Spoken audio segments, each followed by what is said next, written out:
Hi, this is Ted Kelly with another Ted's Hospitality Minute. I wanted to talk a little bit about the vaccine, maybe just a quick update on how things are going there. We know we have a vaccine that's hitting the streets now. We know that there are folks that are getting the injections. The elderly and the essential workers, obviously the medical workers, are getting the vaccine administered to them. And I guess the question becomes, how long before the vaccine probably hits the vast majority of us? And we think some sense of normalcy may return. For me in specific, travel is coming up on 363 days, possibly for me since I last traveled. So looking forward to getting back on an airplane and traveling to see customers and things of that nature. But how long before the vaccine really hits the masses do you think we'll be able to return to that type of normalcy? I still think we're ways off.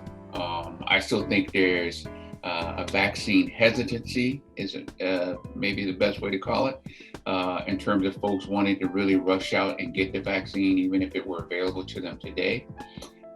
Last I read, it sounded like for the vaccine to really be effective, we're going to need about a 75 to 80% coverage, meaning that 75 to 80% of our population is going to need to get the vaccine for it to really get under the COVID, to really get under control. So it's an interesting dynamic. You got a solution, but yet and still we still have hesitancy on taking the solution, even if it was available. And we're going to need a fairly high number of folks to accept the vaccine for it to really be effective in terms of controlling the pandemic. So something to think about, right? But you know, it's a big dilemma, and I'm going to jump ahead a little bit, and I'm going to say, let's say 75 to 80% of the folks got the vaccine. Let's say that we're now allowed to travel again. How do we manage who's gotten the vaccine, who's had it administered, who passed, who didn't pass? Think about this for the individuals that want to travel. You're going to the airport. How are they going to verify that you've had the vaccine? Are you going to walk around with this card in your pocket that you got to pull out every time you go? It's just becomes more and more interesting, more and more questions the more you talk about it. But here's one idea. Let's say if we did get to a place where we could travel again, we could go get on an airplane and fly somewhere.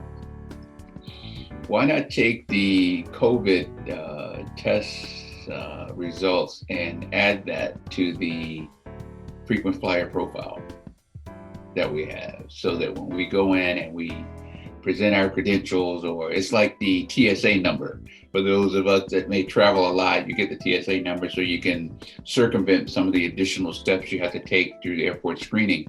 Well, maybe it could be something like that, where we could add the COVID results, the COVID testing, the COVID retesting to the frequent flyer profile, so that it's automatically being updated, right? So when we get ready to go through the airport screening, you know, they can do that. So the TSA, the Clear, whatever, they've got the most current information. But just a thought, you know, I'm excited that the vaccine's hitting the streets. I'm excited that we may be able to return to some sense of normalcy. I'm excited that the hotel industry may have a path back to some type of normalcy, and that folks can start visiting and staying in hotels, right?